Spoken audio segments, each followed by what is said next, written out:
Bonjour et bienvenue. Aujourd'hui, on va plonger dans un monde fascinant, celui des acides et des alcalis. Et vous savez, ils sont absolument partout. Dans ce qu'on mange, dans les produits qu'on utilise tous les jours. En fait, ils sont tellement fondamentaux que les comprendre, c'est un peu comme si on apprenait à décoder le langage secret de la matière. Et c'est exactement ce qu'on va faire ensemble. Alors, petite devinette pour commencer. Quel peut bien être le point commun entre notre estomac et une vieille statue en train de s'effriter? Ça a l'air un peu bizarre comme question, non? Eh bien la réponse, aussi surprenante qu'elle puisse paraître, c'est la chimie des acides.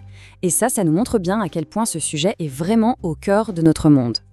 Ok, pour vraiment saisir comment tout ça fonctionne, les acides, les alcalis, il faut qu'on retourne à la base, vraiment au niveau le plus fondamental. Et là, on trouve quoi? On trouve les ions.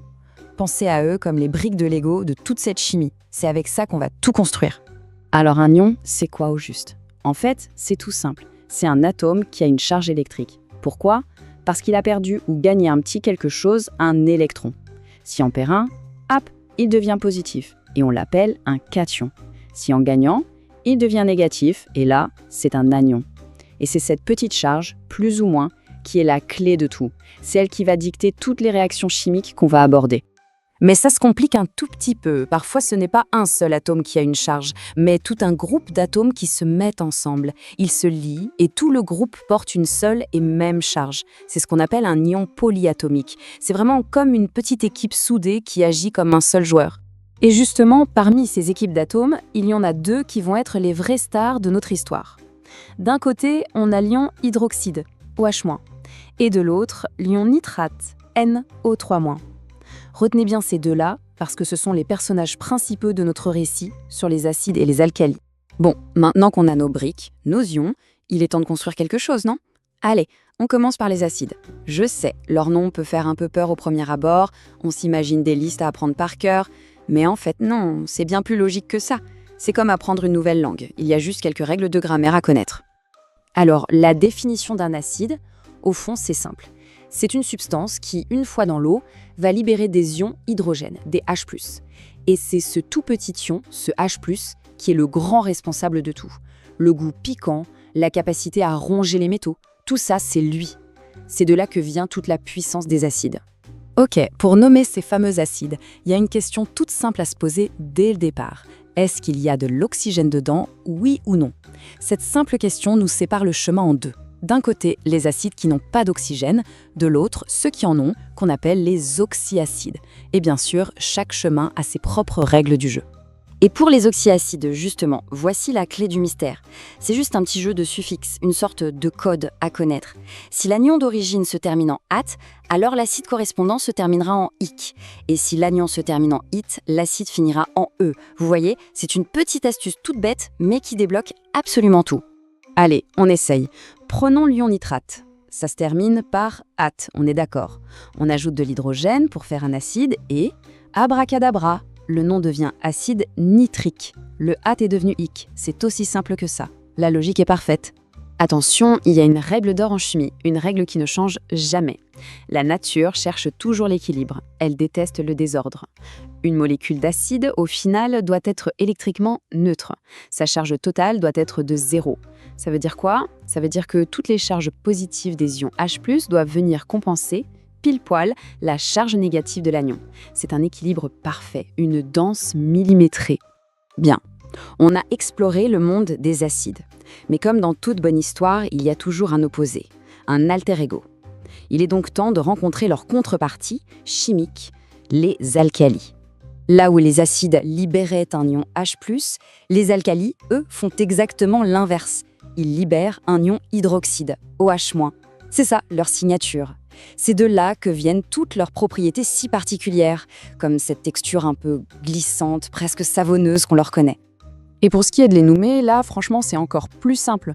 On prend le nom du cation, du métal, ici le sodium, et on colle juste hydroxyde derrière, ce qui nous donne l'hydroxyde de sodium. Pas de piège, c'est direct. Ok, maintenant qu'on connaît bien nos deux champions, il est temps de les mettre sur le ring, face à face. Que se passe-t-il vraiment quand un acide rencontre un alcali? Et attention, ne croyez pas que c'est de la chimie de laboratoire, loin de là. Il suffit d'ouvrir le frigo ou un placard de cuisine. Le petit goût qui pique du citron, du vinaigre ou même du ketchup, Ça, c'est un acide. Et la sensation un peu grasse du savon ou le bicarbonate de soude qu'on utilise pour nettoyer, eh bien ça, c'est un alcali. Ils sont littéralement dans notre quotidien. Mais alors, comment on peut les distinguer sans y goûter, bien sûr? Le test le plus classique, c'est celui du papier tournesol. C'est un indicateur de couleur super simple à retenir.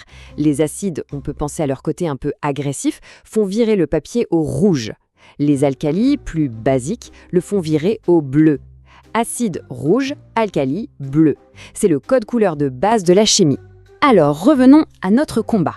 Que se passe-t-il quand ces deux opposés se rencontrent enfin? Eh bien, ils se neutralisent. C'est le mot exact. Une réaction de neutralisation. L'ion H+ de l'acide va se lier avec l'ion OH- de l'alcali pour former quelque chose de très simple, de l'eau, H2O. Tout ce qui reste forme ce qu'on appelle un sel. En gros, le combat se termine par un match nul. L'agressivité de l'un a annulé celle de l'autre. Et maintenant, la boucle est bouclée. On peut revenir à notre question du tout début. De l'intérieur de notre estomac jusqu'au statut dans nos villes, on va voir concrètement comment cette chimie façonne notre monde. Pour le meilleur, mais aussi parfois pour le pire. Commençons par ce qu'il y a de plus proche, l'intérieur de notre propre corps. L'estomac est une incroyable usine chimique. Il fabrique de l'acide chlorhydrique. Pour donner une idée, c'est un acide tellement puissant qu'il pourrait dissoudre un clou. Et pourtant, cet acide est absolument essentiel pour qu'on puisse digérer ce qu'on mange. Et parfois, cette usine s'emballe un peu. Elle produit trop d'acide et c'est ce qui provoque les fameuses brûlures d'estomac. Et qu'est-ce qu'on fait dans ce cas? On applique exactement ce qu'on vient de voir, on combat l'acide par l'alcali. Un antiacide, comme le lait de magnésie, c'est tout simplement un alcali. Son seul but est de neutraliser l'excès d'acide. C'est la réaction de neutralisation en direct dans notre corps. Mais voilà, cette même chimie a aussi un visage beaucoup plus sombre. Toutes nos activités, nos voitures, nos usines, tout ça brûle des combustibles fossiles. Et ça rejette des gaz, notamment des oxydes de soufre et d'azote, qui montent dans l'atmosphère. Et là-haut, que se passe-t-il? Ces gaz se mélangent aux gouttelettes d'eau dans les nuages, et ils transforment ces nuages en nuages d'acide. Du coup, quand il pleut, ce n'est plus juste de l'eau qui tombe, c'est de la pluie acide. Et les conséquences, une fois au sol, sont vraiment dévastatrices. Les forêts meurent, les lacs s'acidifient à tel point que plus rien ne peut y vivre, et les bâtiments, les monuments en pierre se font littéralement ronger. Et on en revient à notre statut du début, c'est ça qui l'a fait s'effriter, la pluie acide qui la dissout lentement, année après année.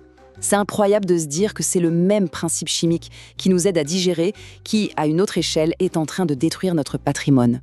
Et tout ça, ça nous laisse face à une question fondamentale, non ? La chimie, par le biais de notre industrie, a créé ce problème des pluies acides. C'est un fait. Mais est-ce que ce n'est pas cette même chimie, notre compréhension de l'équilibre, de la neutralisation, qui nous donnera aussi les outils pour le résoudre? C'est tout le paradoxe, mais c'est aussi tout l'espoir que la science nous offre. Le savoir qui crée le problème est peut-être aussi celui qui détient la solution. Merci d'avoir suivi cette présentation.